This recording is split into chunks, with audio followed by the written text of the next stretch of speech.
Welcome back to the final 2042 video of this week. It's been quite a big one for the game, but we're not quite done yet, because before I jump into Resident Evil 8 VR later on in a couple of days time, I have something else to talk about, which is the possibility of a new event leading up to Season 5 of 2042, and the fact that we now have hints for it in Update 4.2 on the map Flashpoint.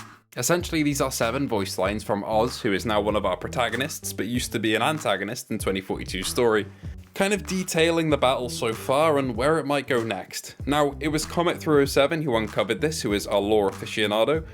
He runs the Exodus Archives, which basically compiles everything about 2042's story, and he is the expert himself, so I asked him for a statement on what this all means before I play the voice lines to you. If you already know what's going on with the story though, head over to the timecode designated in the chapters below to just listen to the voice lines if you want to see what they are. Anyway, the story of 2042 so far is there is the Shearwater satellite orbiting above Earth. This has the potential to either destroy the Earth and, as I theorize, turn the Earth into the 2142 Ice Age, or it has the potential to save it, which is essentially what Oz wants. He wants to create a world where the No-Pats can live, and that is the faction that you play as in 2042.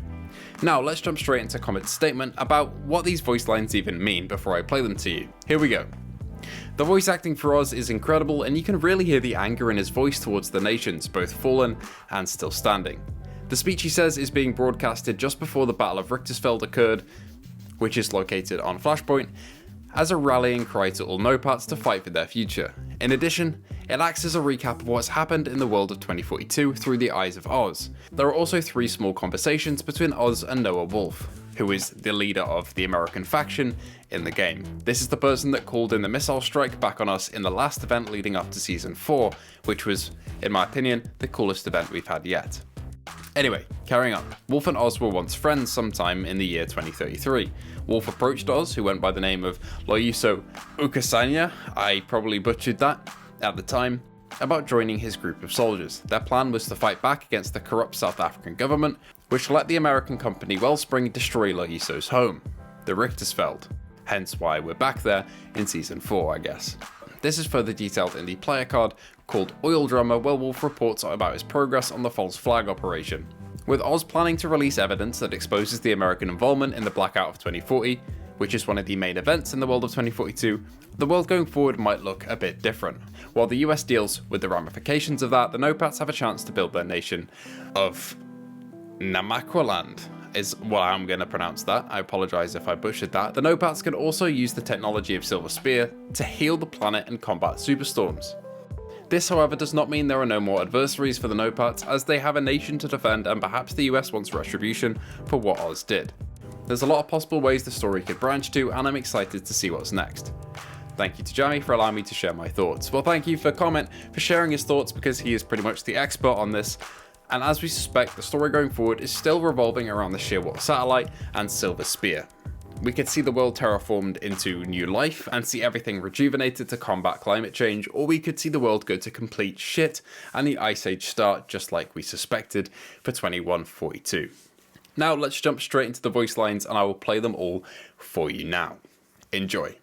To every No-Pat deployed here today, whether you take up arms to further our cause or to crush it, I ask you to hear me. This battle is a defining moment in our history. It is a date that future generations will have engraved on their hearts. For it is the day No-Pats fought back against the world's imperialist aggressors. Through our victory, we will show the world a new path, a new future. One which puts an end to No-Pat oppression and brings about the liberation of all our people. The struggle to get here has been long and bloody. It has taken many brave warriors from our ranks, families, friends, children. It is in their name that we must not forget the dark days of our past. The planet had warned us for decades of the coming catastrophe. And while feckless technocrats signed hollow accords, the time to act had long passed. We were helpless as the storms ravaged our cities and villages, as the droughts and sickness claimed our crops, as the hellish fires swept an entire continent, destroying everything in their path. The fallout was devastating, enough to spark the Second Great Depression. And who was it that bore the full might of this planetary retribution? It was us, the people. We lost everything. With only ash in our hands, we begged our leaders for help. And when confronted with our suffering, they did nothing. One by one, nations crumbled. And still, they did nothing. Germany's collapse put an end to their charade. The shockwave tore Europe to pieces. Millions were displaced. In our leaders' absence, we banded together. North and South, black and white, young and old. All that mattered was survival. Only then, when faced with a direct challenge to their power, did our leaders act. But as much as their media empires claimed otherwise, it was not to help, but to control. They branded us the non-patrioted. They claimed it was for our own good, so we could be processed, helped. But the name just allowed them to strip us of our rights, persecute us, lock us in cages like animals. The world was fighting for resources, and we were just another resource to be exploited. The history books like to pretend that we turned a corner, that humanity was clawing its way back from the brink. I ask, at whose expense? As they rebuilt their cities on our backs, as they fought their proxy wars, it was with our blood. But let them have their delusion. For when the blackout struck and brought darkness upon the earth, their fantasy was over. I have the evidence. Evidence that I'm releasing to the world. Steadfast Refuge was a secret U.S. program intent on harnessing environmental power to further American interest around the globe. The result was the blackout. Let that sink in. We were almost thrown back to the Dark Ages because of America. Whether it was an accident or not, it makes no difference. This was yet another example of American hubris for which the entire planet was forced to pay the price. Who can tally the full cost of this calamity? How many millions died? How many more live with the trauma? The world was plunged into chaos and paranoia. But in the depths of despair, I saw a glimmer of hope. A chance to take the weapon that caused this destruction and use it for a different purpose. Shearwater would be our salvation. I thought back to my home, here on Riptersveld. How parasitic mining corporations had stripped this land of everything. They left it broken and desolate. I had a dream that I could one day rebuild this land. I could walk the desert and leave an Eden in my wake. With the Shearwater technology, I could make my dream a reality.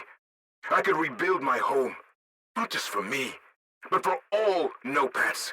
It would be a beacon, a shelter, a place to live free of injustice, oppression, and exploitation. This is what the powerful fear. Something outside their control. Something about which they have no say. A power to match theirs, deciding for itself, forging its own path, its own future. Even now they try to hunt me. Wolf, old friend, I know you are out there. Are you brave enough to face me? Or have you sent your errand boys to do your dirty work? Either way, I am prepared for you. As well as my enemies, I have comrades on the field of battle. The Exodus. I once said this war was the price we must pay for a new world. But not if we turn on each other. That is not how we win. I hope you can see what I'm trying to do here. The future I'm fighting for. Join me. When we win this war, and we will win, then a new struggle will commence. A glorious struggle that will lead us to greatness. This NOPAT homeland will welcome all those yearning to be free. The exiled, the dispossessed, the alienated. Once here, they will finally know what it means to belong. We will enshrine the rights of every citizen. None will face persecution for their beliefs or discrimination for their identities.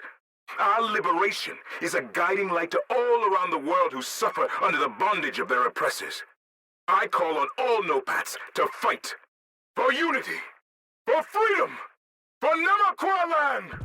So there we have it. It seems like we might have a lot more of a struggle in store for the NOPATs going forward, and that makes sense since we're still playing as them in Season 5 and beyond. It'll be interesting to see where the story goes, and I am still hoping to God that it culminates in the massive Ice Age event that causes 2142, but we'll have to see. Anyway, thank you all for watching. I know the story can be a little bit confusing with 2042, but essentially the gist is, and the NOPATs are now their own little independent force outside of the Americans, with Oz, and they are now pretty much at risk from US retribution. Anyway, I hope you did enjoy this video, As I said before, I'll be covering Resident Evil Village in VR, which has been a horrible experience so far in the best possible way, in the next video, so I hope you'll stick around for that. If you did enjoy this one, leave a like and subscribe as it helps me out so much and it's free. Anyway, thank you all for watching and I'll see you in the next video.